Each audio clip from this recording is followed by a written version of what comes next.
Welcome everybody to Business Monday. I am Josh Fenton. We are in the Navigant Credit Union Broadcast Center. I am sitting next to the money man, Gary Sasse, and I'm just trying via osmosis, maybe the transitive property, I'm not sure all the different ways money can move. The medium. Yeah. Stock market's down, bonds are down, gold's down, housing market's cooling. Bitcoins are down, and you're still happy as can be. That's how rich Gary Sasse is. You're going to get me in trouble with the IRS. Got to be careful. Let's talk about Rhode Island. The tax situation in Rhode Island. There is a perception, I think, by a lot of people that Rhode Island is tax hell for many people. Well, that we're overburdened. Well, Marshall McLuhan said the perception is the reality. But in this case, the perception is not the reality. 10 years ago, Don Kachiri stood in front of the Rhode Island legislature in a State of the State speech and said he was tired of people writing stories that Rhode Island was a tax hell. And in 2008, it was damn close to a tax hell. It certainly was a tax purgatory. We rated at the bottom of the Business Climate Tax Survey, 50th out of the 50 states. By the Tax Foundation? Tax Foundation. Our income tax structure, the top marginal rate, was one of the highest in the country, which was really an economic impediment to growth, almost 10%. And you could go down through a litany of things, and this was a bad tax place. It was not friendly to retirees. It was not friendly to upper income people. It was not, friendly to business. And I chaired a commission for him, which outlined a number of recommendations on fixing up the corporate tax. I didn't talk about the corporate tax rate being one of the highest in New England, and the way we apportioned. Was the highest in New England at the time, I think right? So the way we apportioned income on the corporate tax was put the state in a competitive disadvantage. And so all that existed. So we were a tax hell. Fast forward 10 years, and we still walk around with this perception that this is a bad tax state. Well, it is not a perfect tax state. It is not necessarily a low tax state, but it is no worse than most of the states in terms of tax policy. And in a number of ways, it's actually better. And you know what's funny? You talk about this. It's been a bipartisan effort through each of the governors over these periods of time, through different legislative leaders, that there's been a collective effort to make some changes. Right, because they believed, and I think justifiably, that we were an outlier as far as taxes were concerned. It was an impediment to economic development. It was an impediment to growth. It drove up the cost of doing business in the state. And if you look at the tax changes they made, first they reduced the top marginal rate from 9.9 to 5.9% and reduced the number of brackets. There were trade-offs there. The base was increased. It reduced the corporate tax, changed the method of apportioning the tax. Through the Speaker's leadership, Nick Mattiello. Nick Mattiello, the income tax system was made slightly more hospitable to retirees to keep that money in the state. So you could go through a number of things that were done. Governor Raimondo's administration was responsible for reforming unemployment insurance costs, which are now considerably lower. So these things were done. And so if they were done and they accomplished even a portion of the objective that they were intended to accomplish, you would not be tax hell anymore. And we're not. So in 2008, we were 49th or 50th, I think, in the Tax Foundation. 50th. We were 50th. Where are we now? 37th. Now, and moving in the right direction. We're moving in the right direction. And the key thing is there's a couple of psychological things and a couple of real economic things. You don't want to be in the top 10 because every news and finance organization... the bottom 10. The bottom 10. The most taxed. Yeah, the terrible 10. Rhode Island's listed as one of the 10 worst states to have had a business tax situation. So you don't need that publicity. Right. So whether you're 39th or 29th or 19th, you're not, at least you get out of that perception hole. Right. You're no longer in the bottom 10. And if you're in the mid-30s, think about this. You're just as close to the middle as you are to the top. Right. So There's no perfect thing, but there's trade-offs and there's balance between what you have to tax and what you need to spend. So we've gone down from 50 to 37th as a result of these changes, and they were strategic changes. And when you're 37th, no one can say that you're a bad business tax state. The other thing we don't do, we talk about our tax burden in aggregate. We don't break it down by tax source. So just on the business tax climate thing, we're actually 29th in unemployment in insurance. We're 23rd in sales tax. We're 29th in personal income tax. We're very high in property. Well, let's go to sales tax for a second. There is a perception, because we're so much higher than our neighboring state, that does it really matter how we compare to North Dakota or Arkansas? But it does matter how we compare to Massachusetts. Well, and we do have some things that aren't taxed. But it compares, see, this is the part of the problem. It's how do you measure what the burden is. Mm-hmm. Now, if you measure the burden as sales taxes paid per $1,000 of income, right, then we're about the same as Massachusetts. Okay. There's not a big difference. If you measure the sales tax in a nominal way and say their rate's 6 1/4, our rate's 7, then we're obviously higher. So what it becomes very important in this kind of work is to say, okay, what kind of metric we're using? What does the metric tell us? Because there's no perfect way to measure interstate tax competitiveness. You have to use a series of methods, and each has its strengths and weaknesses. Each tell you different things. Say on sales tax for 1 second, for the past few years, the Center for Freedom and Prosperity has called for, listen, would be the biggest boon to Rhode Island's economy, whether you believe it or not, if you zeroed out the sales tax, and you'd be the point of destination for purchasers in southeastern Massachusetts and central Massachusetts, because they'd come to save 6%, maybe some Connecticut folks, and you'd build some retail in the Westerly area. What's your thoughts on that? Is that a viable or is that an important public policy, or does that just not even matter? No, I think all proposals to reduce tax burdens matter, and what the center did was they employed some economists up in Massachusetts, and they did a kind of econometric model and said, if you reduce the sales tax this much, it'll have this kind of effect on jobs and growth. So it's it was a particular kind of a supply side approach to economic and tax policy. It does have some merit. Yes, of course it has some merit, but you have to weigh the cost of each tax proposal versus another. And so let me give you a couple of examples. This is the kind of conversation.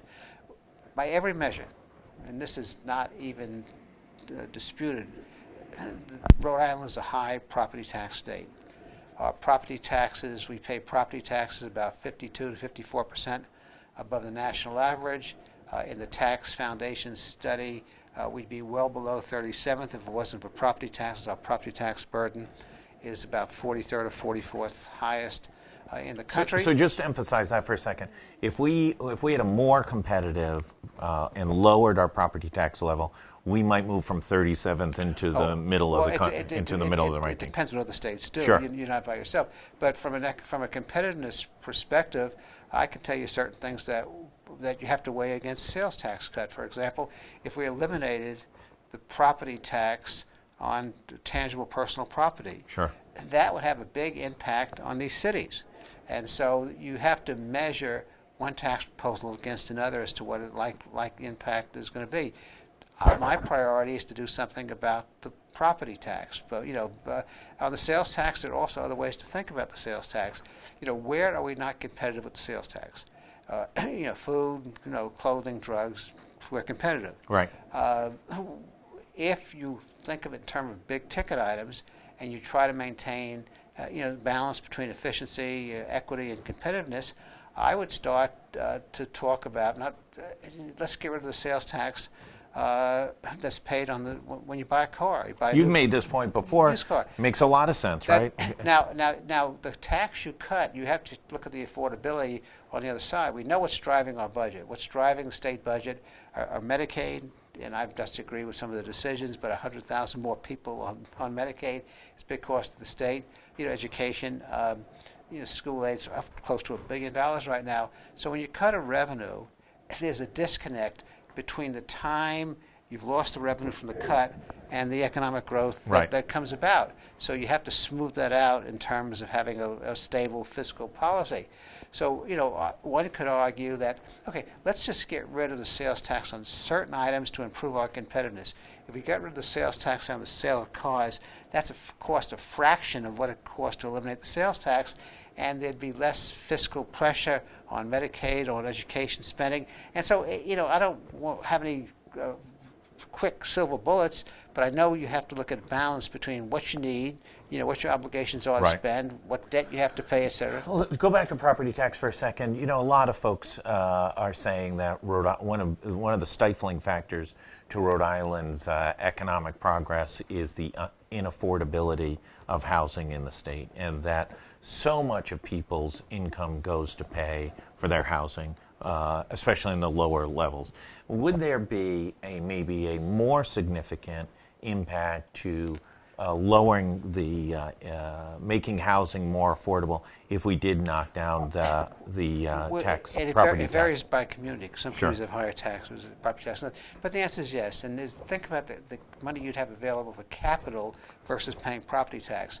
So if I buy a $300,000 house and I got a $3,000 property tax bill, that limits the size of the house I can buy, or in fact whether I can get qualified to buy the kind of house I need. If my property tax bill on a house was, say, $2,000, that's $1,000 more that I could put into capital to buy that house. So it has a very direct... Or buy a car, or do this, or do that. I'm just thinking of Yeah. good middle-class, housing. Yeah. There certainly is a correlation between very high property taxes in this state and housing affordability, not for the very low-income people, because they probably are not paying much property tax from their car.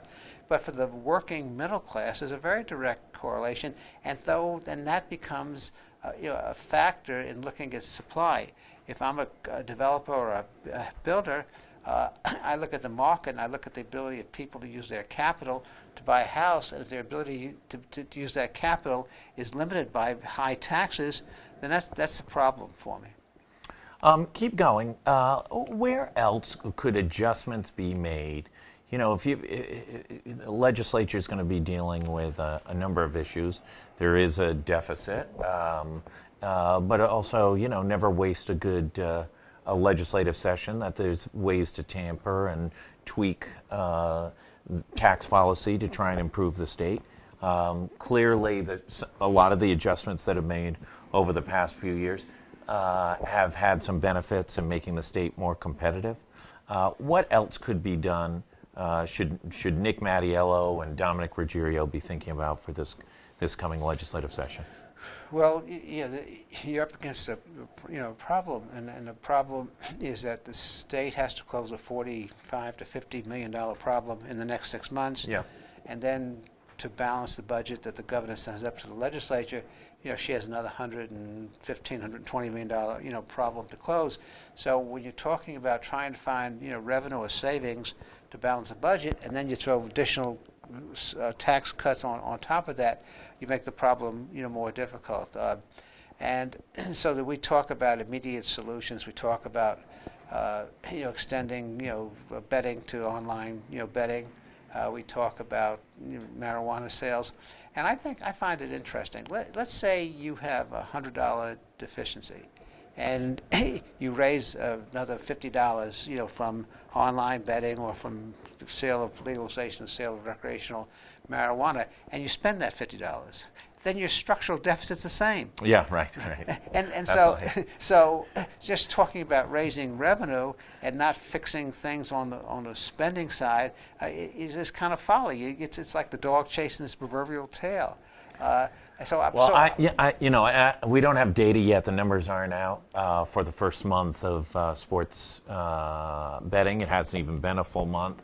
But I think there's some early indications from the narrative that's starting to develop already that this is not going to be the revenue windfall that folks thought it was going to be.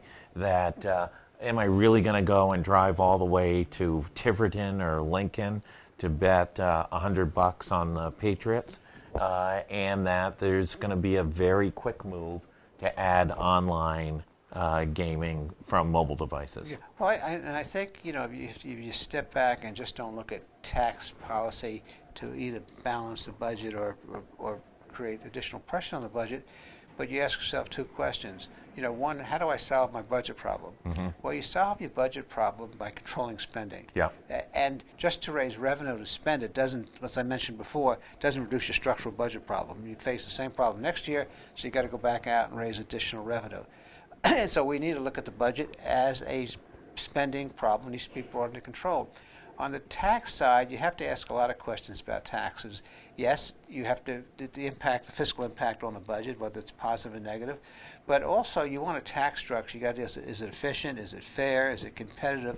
So you have all those principles of good tax policy that you got to think about. So when I step back and you ask me the question of what would I do about tax policy, I first divorce it from the budget, which is not totally realistic. Right. But how do I make the system more efficient, more equitable, more competitive? Well, there are obvious things I would think about, which is extremely controversial. What are the two most important things Massachusetts did, Massachusetts government did to create this economic renaissance? Two. I'll answer if you want to ask the question. Proposition 2.5. Right, and the second was education. Right. Okay, so the two places that we're up against Massachusetts, we've made an effort to put a cap on property tax, and it was set at 4%. Right. That was involved, with that. And at that time, inflation was running 6%, so it wasn't a bad compromise. Inflation's been at 2%. So one thing is to put additional limits on what you can tax from property. Now, people will come back and say, if you do that, where are the city and towns going to get their money? Well, maybe they'll negotiate better fire contracts. Maybe the FBI won't be in Warwick on a fire contract issue. There are ways when you have... Well, and also, wouldn't you see, which has happened, wouldn't you see some organic regionalization, right? Because Johnson and North Providence might get together and say, what can we do together because we can save $220,000 doing this? Or well, there's an economic principle called "don't feed the beast." Yeah. And so if you put a cap on property taxes, then the beast would have to find food elsewhere. Yeah. It'd have to get more creative. So I'd look at that. I would also look, as we mentioned before, and this is very, very important in the cities of the state, to reform the way I levy property taxes on businesses, commercial and industrial businesses. Get rid of the property tax on tangible personal property. It's about $100 million. Phase it out over 10 years. It's, very affordable. I'd look at how cities classify property. And we know why they classify, because they wanted to take some of the pressure off homeowners and put it onto business. Sure. Well, now when you look around and you have to have these unbelievably extravagant tax stabilization agreements or other kinds of corporate welfare, because you created a tax structure that makes it economically not feasible for people to build and expand here. That doesn't make a lot of sense. So I'd fix up my property tax. That's the first thing I'd do. I'd look at the sales tax and I'd say, can I afford to bring the rate down to Massachusetts rate? Is there a psychological advantage in doing that? But then I'd ask the question, are there commodities that I'm taxing that if I didn't tax would make the system more efficient and more equitable and more competitive? The one I keep on harping on are motor vehicles. Just think about this. If the average family in Rhode Island buys a motor vehicle every 5 years, and that motor vehicle costs $20,000 or $25,000, and I could take a 7% tax off a $20,000 car or a $30,000 car, I am putting $1,500 into the pocket of that family. And so those are the kinds of things I'd look at. I would look at on the income tax where we've done a good job. I wouldn't increase the marginal rates, but I think the speaker's on the right track. Are the things that we can do to make the tax to encourage capital to stay in the state. So those let me ask you one question. I know as a small business people, I think it's so frustrated at the endless fees. Is there a better way? I know Connecticut a couple decades ago went fee crazy and tried to fund their entire state government in fee structures, and it turned into a catastrophic disaster and nearly bankrupt the state. Is there a better way? Is there a more efficient way? Is there because it's just a horrific annoyance that there's so many fees, and two, that they seem random, I think, oftentimes, and frustrating for business owners. Well, see, our policy on fees is to try to get the most feathers out of the bird with the least amount of squawking. And so I think you really have to look at the fee structure and say, when we assess and levy fees, and there's nothing wrong because there's a benefit principle of government taxation, is that fee, in fact, paying a benefit for the intended purpose that it was levied? So I don't have any problem, with fees if the fee is collected and it's legitimately used for the purpose that helps the business or it was collected for. But there are too many cases in But too many times the fee gets collected, it gets put into a fund, then the fund gets scooped to pay off the deficits. I think we have to work on changing some budget principles. And there are many examples in the state where people really have gotten ripped off. 9/11. Yeah. You could think of that one. I could probably think, of other ones as well.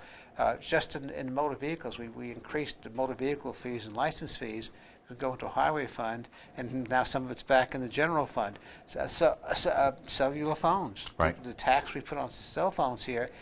California taxed cell phone usage, but people have started to not speak as often in voice and have shifted much more of their behavior to text, and now they want to implement a texting tax. But I think our tax on cell phones, I think we have a sales tax, a gross receipts tax, right. $1.25 additional tax. Right. And so it's not been so much the fees, and I understand the nuisance factor, but there's a place for fees because you want to balance revenue structure. So if I'm not hitting you on a fee, then I'm hitting you on a tax. And so fees, limit their use. Use the fee when you can demonstrate that the fee is being paid for the direct benefit that comes from the fee. Change the budget laws so you can't just levy fees, let the money accumulate someplace, and then when you get to a point where your budget's not balanced, scoop the fees, which we do all the time. It's part of budget reform. Is that one of the problems that we have? Is because we're always racing to catch up and balance the state budget, we never really create a rainy day fund of any substance. We have a decent rainy day. It's in the Constitution. Basically, there's about $200 million sitting on a rainy day fund, and if you take money out of the rainy day fund, you got to pay it back. But do we really have a rainy day fund if every year we're running $100 to $150 million deficit? It's what you define as a rainy day fund. Yes, we have a rainy day fund. It's a constitutional rainy day fund. We have to set aside a certain percentage of state revenue in that fund. When that fund hits a certain point, then the balance that would go in the fund has to be used for debt service. It's very stringent. It's hard to access that fund, and rainy day funds should be hard to access. They shouldn't be piggy banks. So yes, we have a good rainy day fund, and it's if you look at other states, it's reasonably well funded. The problem we have, and I keep on getting back to this, we've talked about this many, many times before, as long as you deal with nuisance, and I call them nuisance, during a recession, they're more than nuisance. If you have a $300 or $400 million deficit, that's more than a nuisance. Yeah. If you're dealing with $100 million or $150 million deficit on a $4 billion general fund budget, that's like I don't want to minimize hard work. People who would close it, but that's not that complicated a problem. It becomes a complicated problem when you're constantly chasing that very small increment, and that stops you from doing things. The way you get to that, which nobody in the state really wants to do, is you say, maybe we can't afford to do as much Medicaid as we're doing. Maybe we have to tighten up on labor force. Maybe we have to set a limit on state spending and stay within that limit. I can remember years ago with Joe Garrett, he was governor, he used to get upset about this. We had he said, got a call, so we had like a 4% cap on, or 5% cap on growth in state spending, but there was no cap on local spending. So the state budget grew and grew and grew. It grew in general aid, it grew in school aid, and there was nothing left to run the state government with. There was no growth. So you have to watch the governmental aspects of it. But you have to get, it's a spending issue. And until you can get where you're in relative balance and not just running to get that last $100 million to balance the budget, then you can do some of the things you and I talked about. I spoke with Paul Dion a couple of weeks ago relative to missing estimates going through the first 4 months of the year. He identified some of it may be tied to folks prepaying their real estate taxes last year, the implications that might have over the next 18 months. Are there going to be other implications? Governing Magazine has, I think, 6 or 7 issues that all the governors are going to have to face. They identify. What were some of their issues? One of them was the issue, opiates was one of them, legalization of marijuana, but one of them was federal tax reform, and that states may not be seeing the revenue that they historically had seen and have an anticipation for it. Your thoughts there? No, I think that could be an impact, particularly in a state like Rhode Island where there was a high deductibility used on income and taxes. Now that deductibility can't be used, so it'll put pressure on the state, which I don't think is necessarily a bad thing, to be more conservative in some of its fiscal policies. I have never thought, but this is becoming from a fiscal conservative, that it was necessarily a bad thing to put limitations and put strictures on how easily it was to get revenue. Last thoughts? Merry Christmas. Merry Christmas. We're not in hell anymore. We're just moderately out of hell and somewhere into purgatory, pointing in the right direction. But I think we need to be, very honest about it. And there are all kinds of measurements. There are per capita measurements, there are per $1,000 of income. There are effective tax rates, which looks at taxes as a percentage of income. There are models developed by what a typical taxpayer would pay based on their consumption and the patterns. So if you throw all that into one big bowl and you stir it. Cauldron. We like to call it a cauldron. Big stick. Yeah. You stir it. First of all, you be smart enough to be nuanced that you don't make generalizations. So at the risk of not being very smart and making a generalization, sales tax is very competitive. Income tax is right at the national average. Property tax is high. All of the taxes pretty moderate in the national average. But if you compare it to some kind of economic indicators, and think of the country as a bottom third of taxes, middle third, and top third, we're at the bottom of the top third. So in many cases, while we're in the bottom third, and while there's a lot to do to fix the tax system, and while we're not a low tax state, in some cases we're closer to the middle than we are to the top, and we ought to be careful about these generalizations, whether it comes from any particular political philosophy. Government ought to be a lot more sophisticated and not make these statements that tax burden is driving our competitiveness. I think the tax burden, except for property taxes on real estate and capital projects in our cities, our tax structure is reasonably typical. I won't say it's competitive or uncompetitive, but it's not that much different. Moneyman, thank you very much.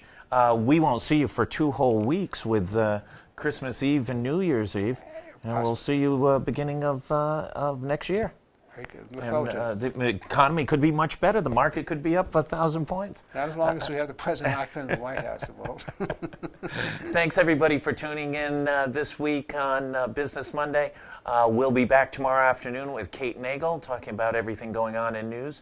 And lots of news breaking this afternoon in Rhode Island. The Partners Healthcare acquisition of Care New England has just been documents filed, and a number of other things breaking this afternoon. We'll see you back tomorrow. Thanks, everybody, for tuning in at the Navigant Credit Union Broadcast Center.